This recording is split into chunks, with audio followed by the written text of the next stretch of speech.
కేవలం మీరు ఒక శ్లోకాన్ని వింటున్నానన్న భావనతో వినకండి. ఈ శ్లోకం గురించి పెద్దలు ఏమంటారంటే ఇది ఒక గొప్ప మంత్రమే అంటారు. ఒకటి అమ్మవారిని ఎదురుగుండా చూస్తూ చెప్పినటువంటి శ్లోకం అవడం, ఆ శ్లోకం పలికినప్పుడు వచ్చేటటువంటి వాగ్రూపము, ఆ ధ్వని, ఆ శబ్దస్వరూపం అమ్మవారే అయి ఉండడం. ఈ కారణం చేత ఈ శ్లోకానికి ఒక శక్తి ఉన్నది అంటారు పెద్దలు. ఏమా శక్తి అంటే, ఈ శ్లోకం చదివిన, ఈ శ్లోకం గురించి చెప్తున్నప్పుడు విన్న నవగ్రహములలో ఏ ఏ గ్రహములు మన పట్ల వ్యగ్రతతో ఉన్నా సరే ఆ గ్రహములు ఉపశాంతిని పొందుతాయి అని. ఇది ఒక మంత్రం మీరు చెయ్యాలనుకోండి, అంగన్యాస కరన్యాసములు మీకు తెలిసి ఉండాలి. ఒక గురువు దగ్గర మీరు ఉపదేశం పొంది ఉండాలి. ఆ మంత్రాన్ని స్వరం తప్పకుండా చెయ్యడం, ఆ మంత్రాన్ని జాగ్రత్తగా చేసి తత్ఫలితాన్ని ధారపోయడం, ఇలాంటివి మీకు తెలిసి ఉండాలి. ఈ శ్లోకానికి ఉన్న గొప్పతనం ఏమిటంటే, మహత్తరమైనటువంటి శక్తిని తీసుకొచ్చి దీంట్లో నిక్షేపించేశారు మహానుభావుడు. ఒక మహాకవి ఆయన మూకశంకర అన్న పేరుతో ఆ కాంచీపీఠాన్ని అధిష్ఠించారు. నాకు మూకుడు మూకుడు అన్న మాట వాడడానికి ఎందుకో కించిత్ బాధగా ఉంటుంది. అంచేత నేను ఆ మూకుడు అనవలసిన చోట ఆ వ్యవహారికంలో పొరపాటున అలా వస్తే నన్ను స్వామి క్షమించుగాక, మూకశంకరులు అంటుంటాను. నేను మూకశంకరులు అన్నప్పుడు మళ్ళీ ఇదేమిటి ఏదో కొత్త పేరు చెప్తున్నాడని మీరు అనుకోకండి. ఆ మూక మహాకవే మూకశంకరులుగా పీఠాధిపత్యం వహించారు కాబట్టి కనీసం అలా వారి గురించి మాట్లాడడం కొంత గౌరవంగా మాట్లాడడం అవుతుందేమో. అందుకని మూకుడు మూకుడు అని వారి స్తోత్రం గురించి చెప్తూ అనడం నాకు అంత పెద్ద ఇష్టంగా లేదు. అందుకని మూకశంకర అంటూ ఉంటాను నేను. ఒకవేళ మూక అని ఎక్కడైనా అంటే నన్ను అమ్మవారు క్షమించుగాక. ఈ శ్లోకాన్ని మీరు ఇప్పుడు అవధరించే ప్రయత్నం చేయండి. ఇందులో మూకశంకరులు అంటారు, దధానో భాస్వత్త,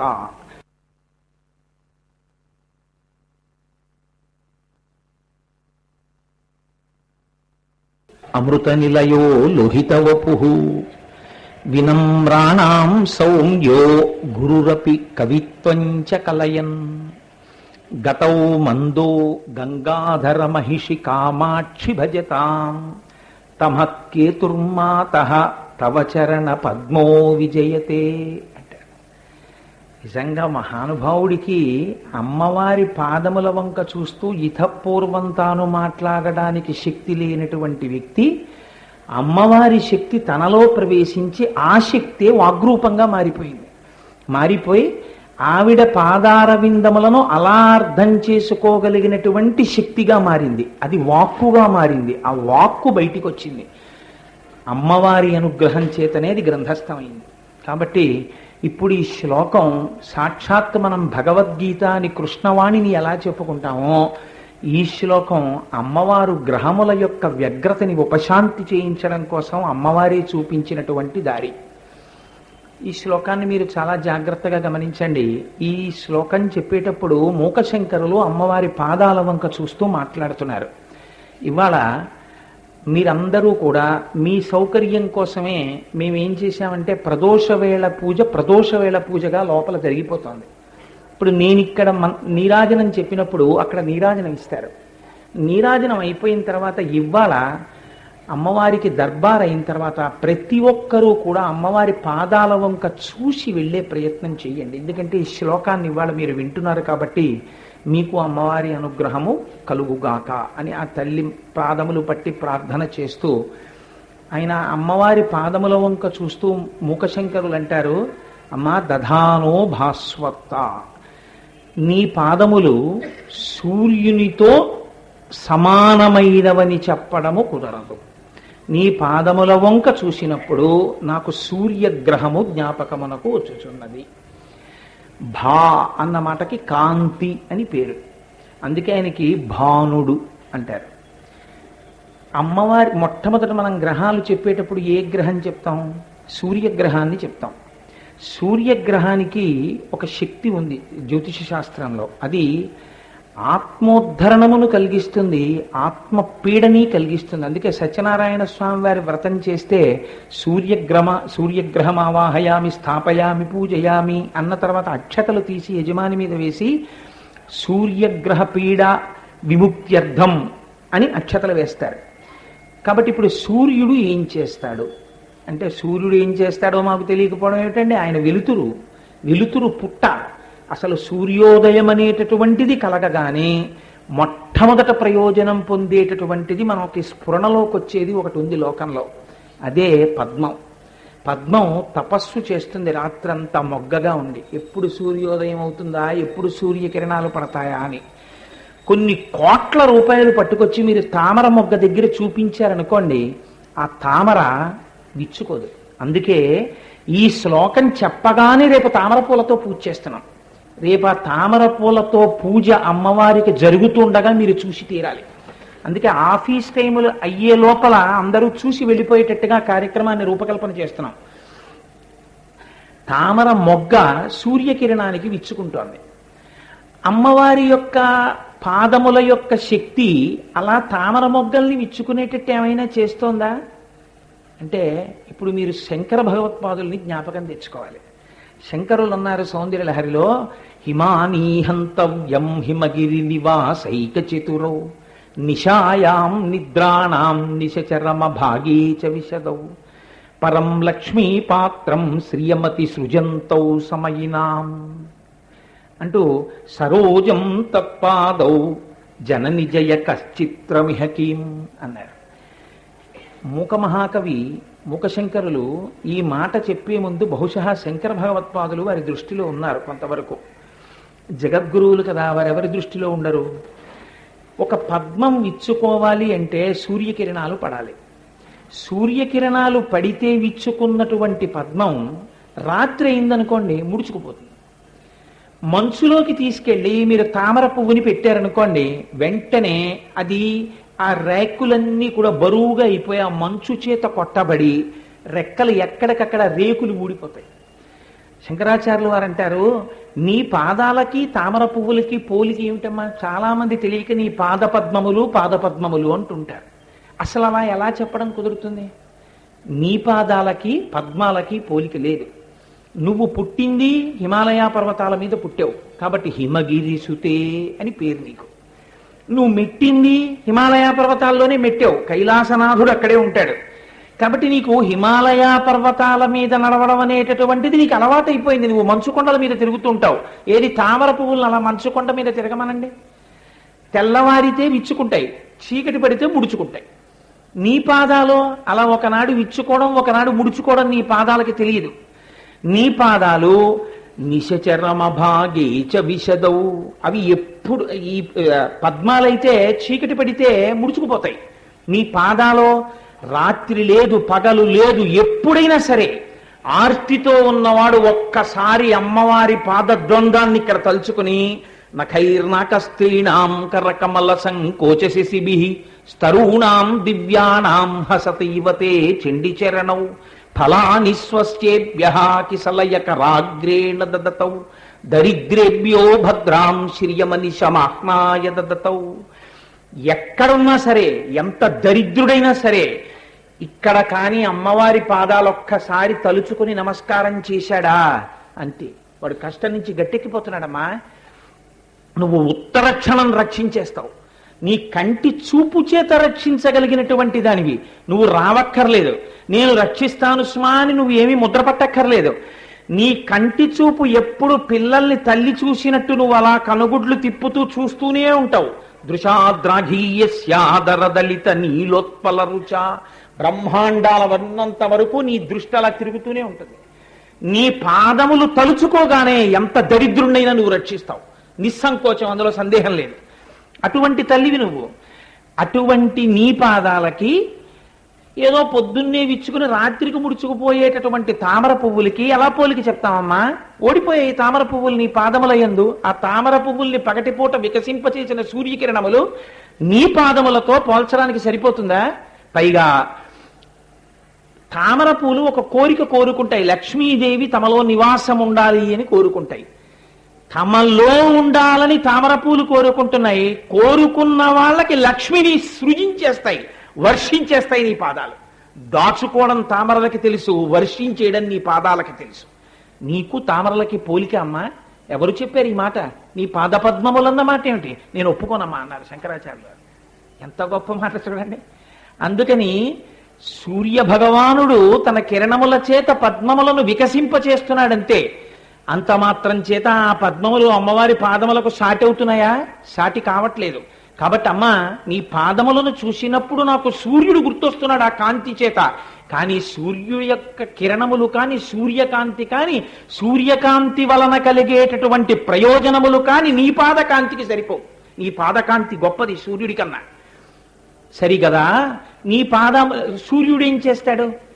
సూర్యోదయం అవగానే మన అందరిలోనూ కూడా ఒక్కసారి అమ్మయ్యా తెల్లవారిందంటాం. ఒక ధైర్యం వస్తుంది, అమ్మయ్యా తెల్లవారిందంటాం. చీకటి పడితే భయంగా ఉంటుంది. చీకటి పడితే భయంగా ఉండడం తప్పు కాదండి, అది మంచి లక్షణం. కాబట్టి బుద్ధి వికసనమును పొందదు. సూర్యోదయం అవగానే మనం బ్రాహ్మీ ముహూర్తంలో కూర్చుని గాయత్రి చేసుకుని లేచి సూర్యోదయం అవుతుంటే చూడగానే గొప్ప ఉపశాంతి కలుగుతుంది మనసులో. అమ్మయ్య సూర్యోదయం అయింది, పగటి పూట అయిపోయింది, నాకు సంతోషం అనుకుంటాం. విరాట పర్వంలో తిక్కన గారు మాట అంటారు, నిరజాకరములు నిష్టయై చేసిన భవ్యతపంబు ఫలమనంగా దినసముఖాకి నందిత చక్రయుగ్మకంబులయనురాగంపు బ్రూవనంగా హరిహర బ్రహ్మ మహానుభావంబులొక్కటింగాగ గరగిన గట్టియనగా అతుల వేదత్రయ లతికాచయము పెనుబొందన్ పుట్టెడు మూలకందమనగా అఖిల జగముల కందెరయగుచు జన సమాజ కరపుట హృదయ సరోజములకు ముకుళనంబును జృంభణంబును నర్చి భానుబింబంబు పూర్వాద్రిపై విలింగే అంటారు. సూర్యతత్వాన్నంతటినీ చెప్పాడు మహానుభావుడు తిక్కన గారు అందులో. నీరజాకరములు నిష్టయై చేసిన భవ్యతపంబు ఫలమనంగా. పద్మములు రాత్రంతా ఇలా ముడుచుకుని మొగ్గలుగా ఉండి ఎప్పుడు సూర్యకిరణాలు పడతాయా అని చేసినటువంటి తపస్సు యొక్క ఫలితమా అన్నట్టుగా ఆ సూర్యోదయం అవగానే ఆ తామర పూలు విచ్చుకుంటున్నాయి. నిరజాకరములు నిష్టయై చేసిన భవ్యతపంబు ఫలమనంగా దినసముఖాకి నందిత చక్రయుగ్మకంబులయనురాగంపు భ్రువనంగా. చీకటి పడితే చక్రవాక పక్షులకి కళ్ళు కనపడవు, వాటికి చాలా అన్యోన్యత అయినా ఒకదానికొకటి కనపడక విడిపోతాయి. మళ్ళీ సూర్యోదయం అవగానే ఒకదానికొకటి కనపడి ఒకదానికొకటి పక్క పక్కన చేరి ఇలా ఒరుసుకుంటూ రెండు దగ్గరగా చేరి కువకువరావాలతో సంతోషపడిపోతాయి. అందుకని రాత్రంతా చక్రవాక పక్షులు చేసినటువంటి తపస్సు యొక్క ఫలితమా అన్నట్టుగా సూర్యుడు ఉదయించాడు. జన సమాజ కరపుట హృదయ సరోజములకు ముకుళనంబును జృంభణంబును నర్చి. మనుష్యుల యొక్క చేతులనేటటువంటి కలువలు ముడుచుకుంటున్నాయి. చంద్రోదయానికి కలువ విచ్చుకుంటుంది, సూర్యోదయానికి ముడుచుకుంటుంది. పద్మం సూర్యోదయానికి విచ్చుకుంటుంది, సూర్యాస్తమయానికి ముడుచుకుంటుంది. అందుకని జనుల యొక్క చేతులనేటటువంటి కలువలు ముడుచుకున్నాయి. ఎందుకని ఇలా సూర్యుడిని చూడగానే నమస్కారం చేస్తాం. హృదయం అనేటటువంటి పద్మము విచ్చుకుంటుంది, అమ్మ సూర్యుడు ఉదయించాడని. జనసమాజ కరపుట హృదయ సరోజములకు ముకుళనంబును జృంభణంబును నర్చి భానుబింబంబు పూర్వాద్రిపై వెలింగే. భానుబింబం సూర్యోదయమై ఆకాశంలో వెలుగుతోందమ్మా అన్నారు తిక్కనామాచ్యుల వారు. అయితే మీరు ఒకటి ఆలోచించండి, ఇందులో మనస్సుకి హృదయమునకు జృంభణము, చేతులతో నమస్కరించడము, ఈ రెండు సూర్యుడు ఒకడే చేస్తున్నాడా? యథార్థమునకు అమ్మవారు చేస్తోందా? ఎవరు ఆ భానుమండల మధ్యస్థ భైరవి భగమాలిని? ఆ సూర్యుడిలో ఉండి వెలుతురుగా భాసిస్తున్నది ఎవరు? అమ్మవారే. పైగా మీరు ఇంకా చీకటి విచ్చుకోకుండా సూర్యోదయం కాకముందు బ్రాహ్మీ ముహూర్తంలో కూర్చొని మీరు సంధ్యావందనం చేసుకుంటూ గాయత్రీమాత యొక్క ప్రార్థనా శ్లోకాన్ని చదువుకుని మీరు ధ్యానముద్రలో కూర్చొని అమ్మవారి ఎర్రటి పాదములను ధ్యానం చేస్తున్నారనుకోండి. ఆ ధ్యానం చేస్తున్నప్పుడు ధ్యాన జాతృధ్యేయ రూప మూడు ఏకమైపోయి మీలో ఒక గొప్ప ఆనందం కలిగి ఇక్కడ ఉండేటటువంటి హృదయ పద్మము విచ్చుకుంటుంది. అందుకే లలితా సహస్రనామ స్తోత్రంలో ఒక గమ్మత్తుంది. ఉద్యద్భాను సహస్రాభ అంటాడు వ్యాస భగవానుడు. ఉద్యత్, ఆ అమ్మవారి యొక్క ఆవిర్భావం చదవగానే అమ్మ అంత కాంతితో వస్తోందనగానే అని మనం ఎలర్ట్ అవుతాం, ఒక్కసారి మనం ఉత్కంఠతో ఉంటాం. కాబట్టి అమ్మ అసలు జనుల యొక్క హృదయములందు ఆ వికసన తత్వమును కల్పించగలిగినటువంటి శక్తి నీయందుంది. సూర్యుడి గురించి చెప్తే ఏం చెప్తాం మనం? ఏష బ్రహ్మాచ విష్ణుశ్చ శివస్కంద ప్రజాపతి అంటాం ఆదిత్య హృదయంలో. నీవే బ్రహ్మ, నీవే విష్ణువు, నీవే శివుడు అంటాం. అమ్మవారి గురించి చెప్తే ఏం చెప్తాం? సృష్టికర్త్రి బ్రహ్మరూపా గోప్త్రి గోవిందరూపిణి సంహారిణి రుద్రరూపాతిరోధానకరీశ్వరి సదాశివానుగ్రహద పంచకృత్య పరాయణ అంటాం. అమ్మవారు 5 కార్యాలు చేస్తుంది. ఏమిటి 5? సృష్టి స్థితి లయం విడిచిపెట్టేసేయండి. అమ్మ ఇంకొక 2 పనులు చేస్తుంది, తిరోధానము అనుగ్రహము. తిరోధానం అంటే ఏమిటో తెలుసా అండి? ఇప్పుడు అమ్మవారికి తెరహేశారు. ఇప్పుడు అమ్మవారు మీకు కనపడుతోందా? కనపడదు. తిరోధానం అంటే అమ్మవారు ఒక నాటకం ఆడుతుంటుంది. అమ్మవారు ఆడేటటువంటి మహానాటకమే భ్రమయతి పరబ్రహ్మ మహిషి అంటారు. అందుకే శంకర భగవత్పాదులు సౌందర్యలహరిలో కంటికి ఎదురుగుండా వ్యక్తులు కనపడుతూ, జగత్తు కనపడుతూ, రాగద్వేషాలకి లోనైపోతూ ఉండేటటువంటి ఈ ప్రపంచమంతా అమ్మవారి మాయా క్రీడ.